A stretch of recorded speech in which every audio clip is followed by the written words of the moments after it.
My trousers, my belt caught. He was dragging the trouser, and my back was scrubbing the floor, my elbow, everything. The assault was too much. Okay, so that was that one.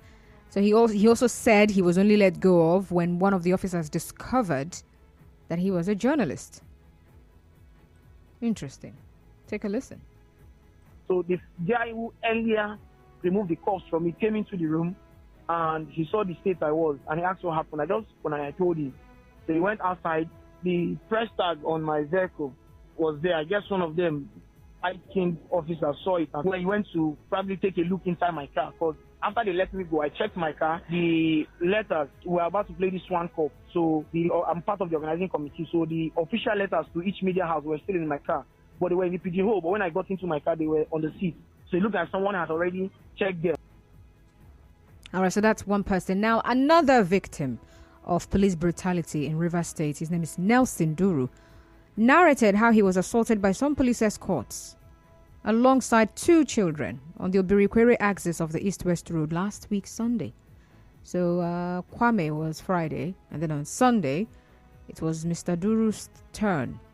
Now, Mr. Duru, he is a father of one and in his early 30s, spoke to our correspondent after the video of the moment he was being beaten up by the police officers or police escorts surfaced online. And here is what Mr. Duru actually said to our correspondent. On this fateful Sunday morning, I just picked some boys up trying to drop them off. So coming down through Obirikwere Bridge, you know this Jefta International School. So on my way, I just heard a gunshot like, wah! So I thought it's fire. When I turned to my side mirror, I saw a Hilux just I said, come down, lie down. I said, what is the problem? This guy hit my eye. They were mobile escort men. They opened this back door, pulled out those two little kids in presence of people, and we are kicking and beating them. All right, so he also said that he was left with a swollen hand and other injuries, and he narrated how the mobile police officers continued the beating, even after their principal came down from the vehicle and even apologized on their behalf. The principal of the convoy, the man was apologizing, said, please don't be offended. That's not mind them. I was even talking to this principal, the person inside of this guy came from nowhere, brushed me. When I fell down, they rushed me there on the floor, broke my leg. When I stood up, I said, Oga, don't break my hand. What did I do you this morning? This guy now said, he will shoot me. I said, Oga, you break my hand, he wants to fire me. If that one will make you happy, or you do your wish. This guy shot me at my hip. What if that man was not there and was telling them to leave me alone? Anyway, he also called on the Rivers State Commissioner of Police, Okon Effiong, and the Inspector General of Police to ensure that those involved in the act are punished. And that reminds me, when the new CP came on board, he said that he's one person who takes human rights issues very seriously.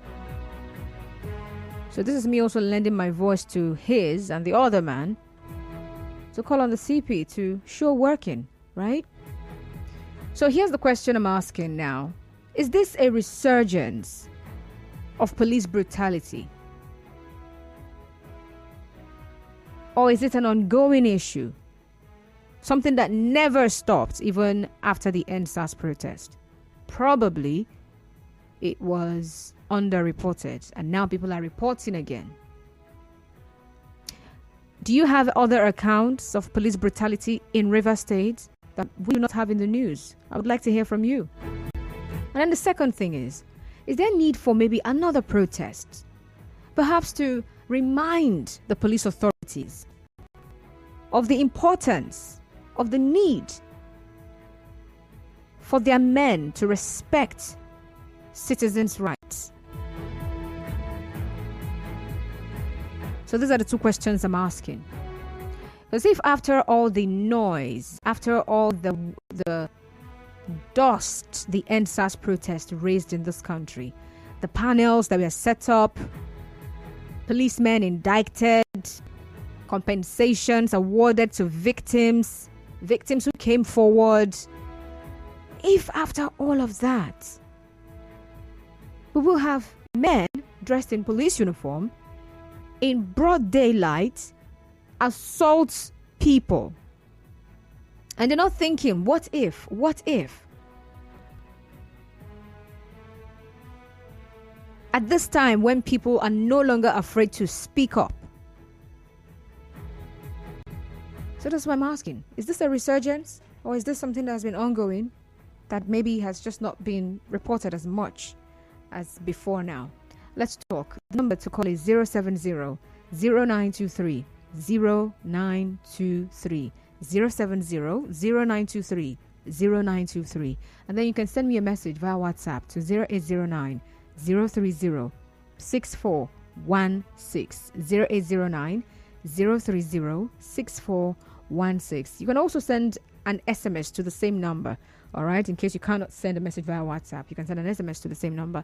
Or better still, get on Facebook and drop a comment there. We are live on Facebook at Nigeria Info 92.3 PH. Or you can tweet at Nigeria Info PH. We're talking police brutality in Rivers State. All right, this message here says, good day, presenter. Police brutality in Rivers State is becoming a daily exercise, the way they harass innocent citizens. In fact, there is no clear difference between them. You say only God can save us from their hands. Ezekiel Isaiah. Thank you for your message. So he's concerned. He says he thinks there is no difference between them and robbers. Well, the difference is actually there. They are dressed in police uniform, right? But all the same, we've also heard stories of people who were kidnapped by men who were dressed in either police camouflage or military camouflage. All right, we have Vincent. Vincent, where are you calling from? I'm here to get your location.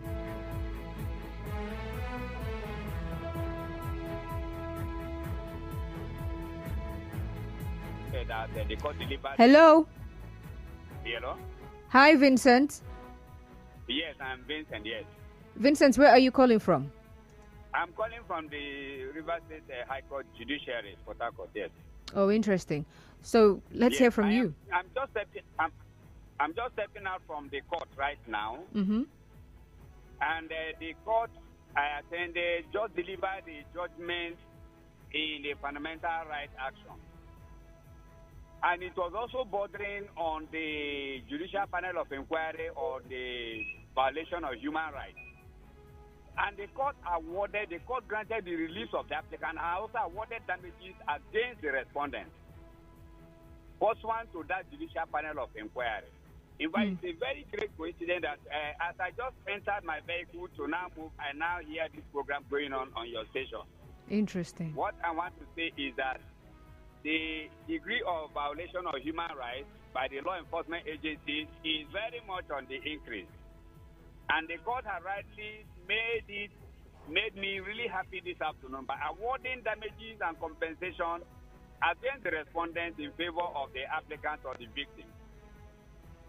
So I am happy, and it is in line with your program that every effort must be made to curtail the resurgence of violation of the rights of our citizens. But the costs are also there for those who can really assess the cost to really seek a redress where it is appropriate.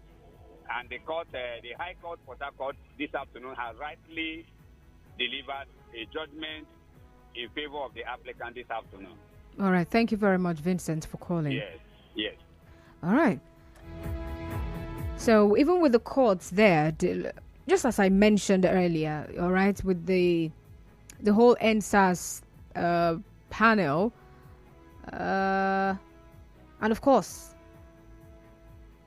compensations awarded to victims, indictment of security agents, we still have such cases in our society. And it just makes me wonder. Really makes me wonder. Is it that they will not respect what the court says, or is it that it's not really an issue for them? Or is it that Nigerians are not very good at, pursuing matters like that? Let's go to court. And, when you go to court, it's not going to happen in 1 day or 2 days, right? Why do we have our security agencies or agents behave the way they behave, especially the police? So I'm still asking, is this a resurgence of police brutality, or has this been ongoing even after the ENDSARS protest? Harry is calling from Umwoba. Hello, Harry. Oh my goodness me. Harry, please do well to call back if you can. Okay, I'm seeing another one here. The police brutality has been ongoing unabated. In every nook and cranny of the state, there should be a tribunal to handle such cases of human violation and threat to human life. Jay from Uzoba. That's your message. All right, Jay. Good evening. God in heaven will judge police. Amen. Yeah, well, he will judge everybody. Thank you for your message, though, but you've not answered my question. My question is, the stories I read out to you, the 2 accounts I read out, are they a resurgence? Are they an example that police brutality has resurfaced? Or are they there to show us that, it never really stopped, though? It's just that people have not really been telling you people on radio. So these are just 2 examples that you just know. I know like this one and that one and that one that happened. So that's what I'm asking. Is this a resurgence, or is this an ongoing issue? Is this something that has been ongoing? It never stopped, even after the ENDSARS protest. That's what I'm asking. And really, what is the way forward? Well, the man who called in, Vincent, says he's a lawyer. He's even urging people to visit the courts. Take such matters to the courts. Michael is calling from Eliozu. Michael, you have a very short time. Hello, Michael. Yeah, good afternoon. Good afternoon. My name is Michael, calling from Port Harcourt. Hello? Yeah, Michael. Michael, you will have to call me back. You actually have a very short time to make your comment. And I was expecting you would just run with it immediately. I already called your name, all right? So if you speak to the call screen, I no need to introduce yourself again. Stay tuned, though. Keeping up with political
It's 1, 2. All right. 4:36 on the clock. And we're still discussing police brutality in Rivers State. My name is Constance. So I'm asking you, is there a resurgence of police brutality in Rivers State? Or is it something that never stopped at any point? Of course, with the ENDSARS protest in mind, it is, expected that at least within that period or sometime after it, the whole police brutality issue must have soft pedaled. Did that happen or not? And then I'm asking, do we need another protest as a reminder to the human rights abuse from your personnel? We're not taking it lightly ever. We're not keeping quiet. We're still on it. We're serious about it. Do we need to remind them? So those are the questions I'm asking. All right, 070-0923-0923, 070-0923-0923. And then I'm also taking messages on Facebook at Nigeria Info 92.3 PH. And then send a message via WhatsApp to 0809-030-6416. Kent Ekpe on Facebook says, even on the road block, they will still brutalize you before collecting illegal money. Can you tell me where? All right, I don't need such statements. Be specific. That's why also I'm asking you to tell me when I'm asking about whether it's a resurgence or it's an ongoing thing. I need you to let me know if there are stories that we do not have in our news, if there are incidences, if there are situations that you maybe have found yourself in or someone close to you experienced, and we are not aware of such stories. Do well to share as well. All right? Thank you very much.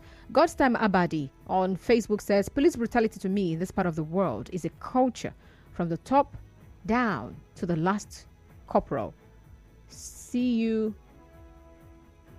I'm not taking that part. Anyway, but you say they intimidate people with their uniform and firearm instead of showing example. They claim to be above the law by bypassing traffic rules without minding the means through which the other people will manipulate. To me, it is bad. Comrade Abadi, God's Time, Emmanuel. All right, thank you very much. You can also tweet at Nigeria Info PH. Abel is calling from Eagle Cement. Hello, Abel. Okay, Constance. Good evening. Good evening to you too. Yes, for me, I think that the Nigerian police violation on whether innocent or not Nigerian is becoming more than boredom. Therefore, I want to say, because I think that the Nigerian police is a legalized armed robber recognized in the Nigerian National Security Scheme. Could you say that again? Because I want to be sure it's something else you said. What did you say? I said that the Nigerian police is a legalized armed robber recognized in the Nigerian... What do you mean by legalized armed robbers? Yeah, because what they are doing to innocent Nigerians is not different from what armed robbers are doing to Nigerians. Still doesn't make the Nigerian police force or police officers legalized armed robbers. Okay, so what is the Nigerian National Security Scheme doing about the violation on Nigerian police violation on citizens? What are they doing? You know, the same way you're concerned about the attitude of their personnel, right? Of some of them, actually. We can't say every one of them. It's the same way I'm concerned and every other person is concerned. But coming on radio to call them legalized armed robbers, that's a total no-no. Allegedly. No, not allegedly. They are not. I'm not saying allegedly. They are not. You can't say that. Have you actually seen where this... All right, you're not understanding what I'm saying, and that's why you're trying to, I don't know, argue your way out of this thing, or I don't know what you're trying to do. Are you trying to convince me to agree with you that Nigerian police, they're legalized armed robbers? Come on, doesn't even sound proper, and that's totally unacceptable. Abel, Please be guided. All right? Thank you very much. Yes, we can call out the police officers who are doing what they're doing that is totally wrong, but we cannot call the entire force armed robbers. Come on. We don't do that here. Please. Sometimes I would like to say, if you're going to have a conversation that sounds like what you have in a bar or in a beer parlor, please keep it there. Don't bring it on radio. All right? A lot of people are listening, and there are things you are not supposed to say, especially on radio. And that one is part of it. But thank you for calling, though. Lawson is calling from Aba Road. Hello, Lawson. Yeah, good evening. Good evening. Turn off your radio set. Okay, it's concerning the police brutality. It's something that I see as the Nigerian police force some of them are very good and learned, and many of them are very localized people that they are working with. They act due to their powers and beyond what they are supposed to do as policemen. I've been in a checkpoint in the night coming back from travel. A policeman stopped the car with a lot of bottles of beer by his side. He's totally high, as in when I'm saying he's drunk. He said, "You're not going if you don't give him money." I have to look for who to go and meet to come and beg him for us. Because all of us are not even having money as at then that night. He said, if I come close to him, he's going to shoot me. That's what he told me. So now he's acting based on his own self. He don't know. Hi, Lawson. All right, I think we lost that call there. Thank you, Lawson. Daniel is calling from Imo Gate. Hi, Daniel. Good evening. Good evening. Jinke Daniel Imo Gate Oswako. All right, go on. Well, ENDSARS, let me ask my own question. I will answer yours.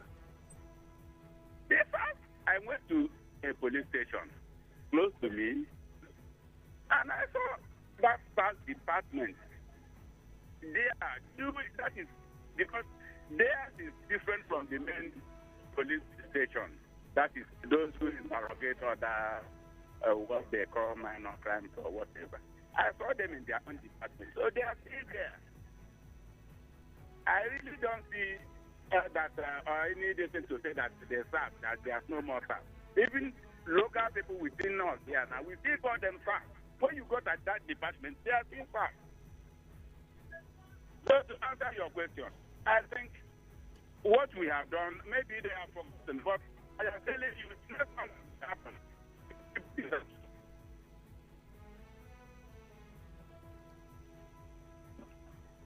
Hi, Chinka Daniel. Hello? Okay, what did you say? I say, since that they are still brutalizing the people, I am telling you the fact that they are still in operation in their own department within my area that I am calling you. So since nothing has changed, that the next one that they will happen will be disastrous. Because the people are not taking it lightly. Chinke Daniel from Imo Gate. All right, thank you for calling Chinke Daniel from Imo Gate. All right. Now remember that in October 2020, the police IGP, back then that was Adamu Mohammed, announced the immediate disbandment of the Special Anti-Robbery Squad, SARS. So he actually did. All right. So if people are saying that we still have SARS, then I just wonder what's happening.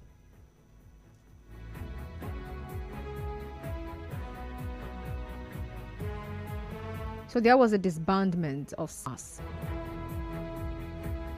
in the 36 states and the FCT. All right.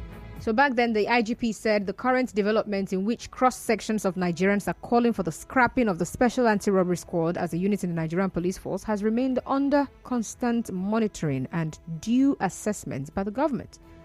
The government acknowledges the inalienable rights of citizens to freedom of association and expression The current agitation in this context is seen as a manifestation of the natural desire of citizens to participate in matters concerning policing and internal security in the nation. This is indeed one of the fundamental principles of community policing, which we are currently implementing. And then he also says, following a review of the current developments and in due cognizance of the wide and legitimately held concerns of well-meaning citizens on the existence and operations of the Special Anti-Robbery Squad as a responsive and citizens-oriented police force, it is hereby directed as follows. The Special Anti-Robbery Squad of the Nigerian Police, otherwise known as SARS, is hereby dissolved across all formations, the 36 states, police commands, and the Federal Capital Territory, FCT, where they currently exist. All officers and men currently serving in the unit are to be deployed with immediate effect. New policing arrangements to address the offences of armed robbery and other violent crimes that fall within the mandate of the dissolved SARS shall be presented in due course. And many other things that he actually said. So, yeah, SARS was disbanded. And that's why I'm asking, generally, about police officers who are still, what's the word now? Misbehaving. Infringing on people's human rights. Brutalizing citizens. What else do we need to do to draw the attention of the police authorities to this madness? Because that's what it is. 2 stories I just shared with you of people who were malhandled by some police officers for no just cause. Michael is calling from Eliozu. Hello, Michael. Hello. Yeah, good evening. My name is Michael, calling from Port Harcourt. Okay, Michael, go ahead. I think you did the same thing the last time. I want to ask you one question. Is this a human right of a king? Is it only for civilians or for postmen too? Because why I ask this question, if a civilian kill or brutalize a first man, there is nothing of human being working against them. But if a first man now assault a civilian or kill a civilian, you will see human rights will rise against those sportsmen. Why is this so? Could you ask Hello? that question again? Are you asking if a civilian... Yes, I'm asking whether is human rights only for civilian or for sportsmen too? When you mean for, I'm trying to understand. Is it for sportsmen to... Sorry, did I say sportsmen? Oh, God, looking at those guys. Like a policeman now, Mm-hmm. If a policeman assaults a civilian, human rights will rise against those policemen. But if a civilian assaults a policeman, you will not see any human right that will rise against those civilians. That is why I'm asking this question. Oh, that's why you're asking. Michael, do you think that any civilian can successfully assault a police officer and get away with it? Okay. No, I'm asking you. Is it? I'm asking, do you think a civilian can assault a security personnel and get away with it? Okay, in several cases, in several occasions, I've been seeing a policeman being mobbed by a civilian. Sometimes they even kill those policemen, but nothing will happen till today.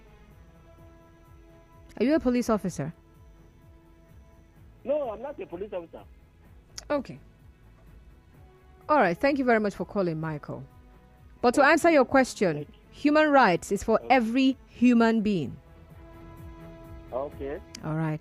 I have Muriel calling from Moments. Where is Moments, Muriel? Thank you. Good evening, Mega Constance. Good evening. Thank you. You see this police brutality thing? I just experienced it this evening. Not me, but I just witnessed it. Let me just say I witnessed it. Okay. Do you know that these guys that are these police officers that are so weak, I mean, I want to use the word wicked. It's not the force. It's not because the force is influencing is because of who they are, how they were brought up. Some of them, they have serious family issues from their background. Some of them, they are so unforgiving, so temperamental, so easily irritated. So even if sometimes when you encounter them, when you're even begging them, please, in fact, they are so angry. Why are you even begging them? They don't even, as you're begging them, they are angry, even if you make any tiny mistake. The one I experienced now is right here in the hospital where I am. A man, though he's on Mufti, his wife, he took his wife's phone, a little girl, just small girl, in between her 20s. And he took her phone. In fact, he has total control of her. You see her so small and so emaciated. And the girl was saying, please, I'm tired. He's in the hospital. She's taking care of maybe his relatives. She has four small boys for the little children. Please give me my phone. And he wants to travel. He said, no. All of a sudden, he gave her a dirty slap. Outside. Dirty slap. The girl was insisting, please give me my phone. Let me come out. Let me talk to people. Did you know he lifted this girl up, threw her on the floor, her head threw her on the floor. Everybody was shouting.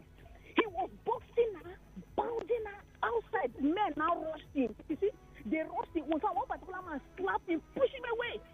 He wanted to attack him. I said, do you know who I am? Do you know who I am? I'm a force officer. I'm a police. I'm a force.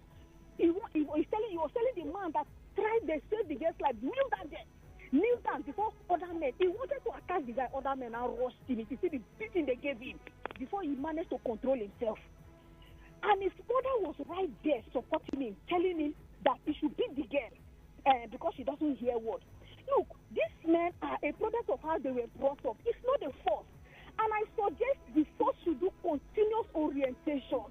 In fact, they should work hand in hand with psychiatrists. They need to evaluate them constantly. Because some of them, they are so brutal, so annoying, so easily. In fact, the temper of that man is slim at all, but he feels he's on top of the world. Anybody that dares caution him, he was telling a person that's even bigger than him to kneel down for confronting, for trying to save his wife's life. You see the kind of guts and the kind of the way they treat human beings. So they should work hand in hand with psychiatrists. And social workers should be visiting these police stations. Listen to the people in the cell and try to talk. This thing is so and so everybody is so angry. There was women are crying here for that little girl. If this man can do that to this little girl outside like this in public, that means the girl is going through hell. It is all about the red marks. What is happening? Why are they so brutal to civilians? Even your own wife said you see your own wife as a civilian. It's so annoying. I counted even the women. I've experienced nice ones, but even there are even women that are as wicked as this. They easily slap men. Even a man, they will slap a man. All right, Muriel. This thing is so frustrating. Thank you very much for calling, Muriel. All right, a message here says, hello, Constance. The brutality never really stopped. It was the killing that seems to be on the decline, but torture and brutality still ongoing, unabated. Anonymous. All right, a lot of messages here. I'm going to have to take these messages later on when it's time for open season. I've got commercials coming up, and then at 5 o'clock, we have the news update. And of course, afterwards, we get to talk about insecurity and political violence in Rivers State. Do stay tuned. It is still Hard Facts on 92.3 Nigeria Info. My name is Constance.